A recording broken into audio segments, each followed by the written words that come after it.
A Assembleia Legislativa do Rio de Janeiro aprovou nesta quinta-feira a continuidade do processo de impeachment do governador afastado Wilson Witzel. Todos os 24 deputados presentes na comissão votaram de acordo com o parecer do relator Rodrigo Bacelar, do Solidariedade. Em 77 páginas de relatório, Bacelar citou 7 supostas irregularidades praticadas pelo governador, entre elas a requalificação do Instituto Unir Saúde e os contratos com a organização social IABAS. Bacelar afirmou que os danos ao erário só eram possíveis com a atuação de Wilson Witzel. Tem um trecho do Bacelar aí? Pode soltar, produção. Segundo a denúncia, o Poder Executivo realizou a compra de 1.000 respiradores mecânicos, com valores posteriormente apurados como superfaturados, estando muito acima daqueles praticados pelo mercado. Afirma a denúncia ter o Ministério Público Federal identificado robustos indícios de participação ativa do senhor governador quanto ao conhecimento e ao comando dos atos ilícitos praticados e encaminhados tais elementos ao Superior Tribunal de Justiça.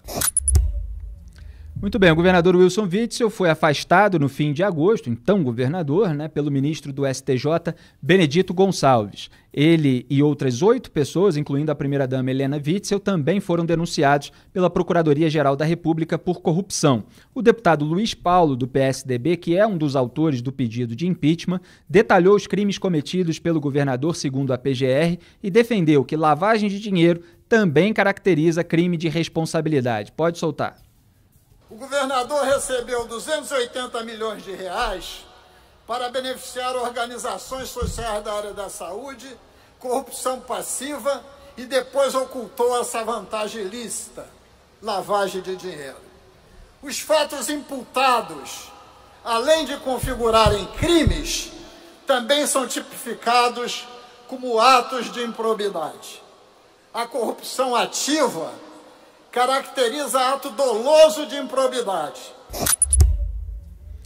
Pois é, Witzel afirmou que recebeu com tranquilidade o relatório aprovado. Aliás, esse é o padrão dos investigados, Acontece alguma coisa, fala, não, recebo com tranquilidade a notícia. E ele escreveu lá no Twitter, inclusive, abro aspas, recebo com respeito e tranquilidade a decisão da comissão da Alerj. Além da defesa por escrito, antes da votação em plenário, farei a minha defesa presencial, demonstrando que não cometi crime de responsabilidade.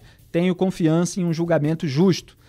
Fecha aspas. E depois ele acrescentou mais um tweet, aspas para o Witzel de novo. Combati o crime organizado e a corrupção que tentou se instalar no meu governo. Eu determinei a investigação dos contratos da saúde e afastei os suspeitos. O linchamento político do qual tenho sido vítima deixará marcas profundas no Rio de Janeiro. Fecha aspas. A votação final do relatório deve acontecer na próxima quarta-feira no plenário da Alerj. Então é claro que o Witzel está aí numa situação completamente contrária aos interesses dele. Ele não tinha uma base forte, ele foi eleito sendo um absoluto desconhecido da população fluminense, que estava, assim como o restante do Brasil, cansada do establishment político que tinha à sua disposição.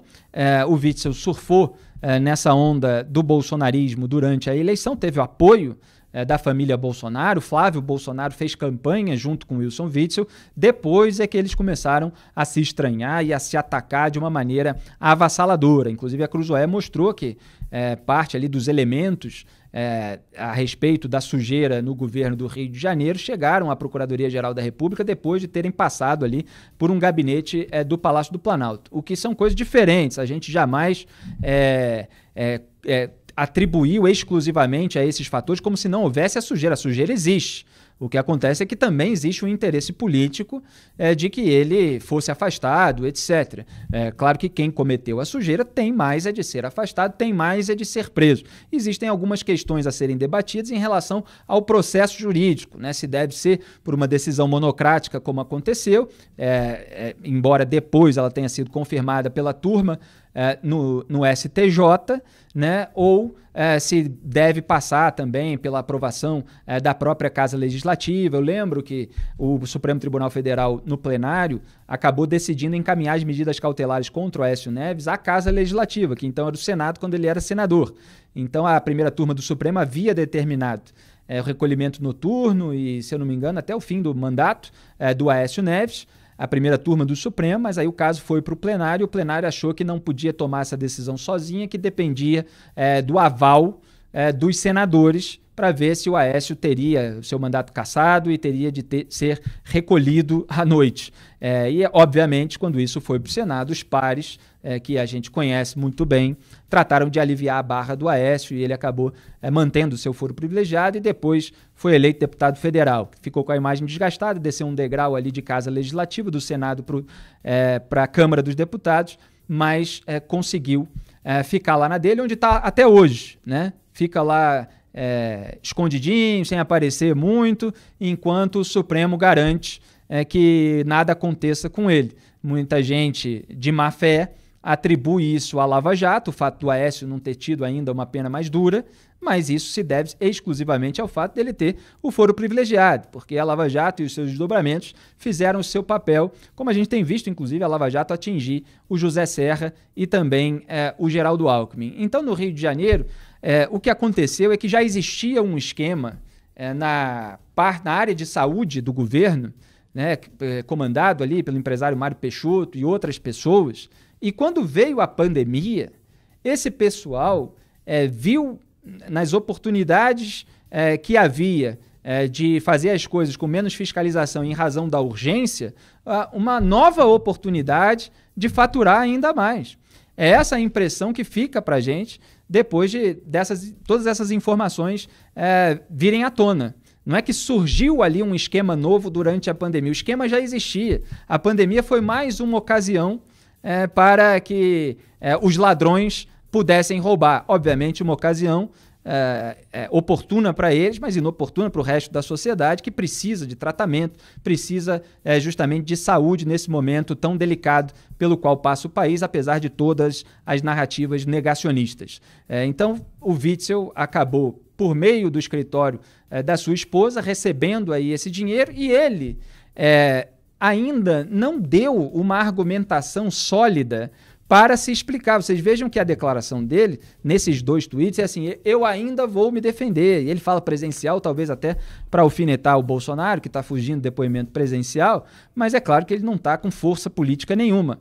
Então ele ainda vai apresentar uma defesa. E se já tivesse algo muito sólido para refutar todas as acusações que são feitas contra ele, ele já teria colocado isso no ar, né?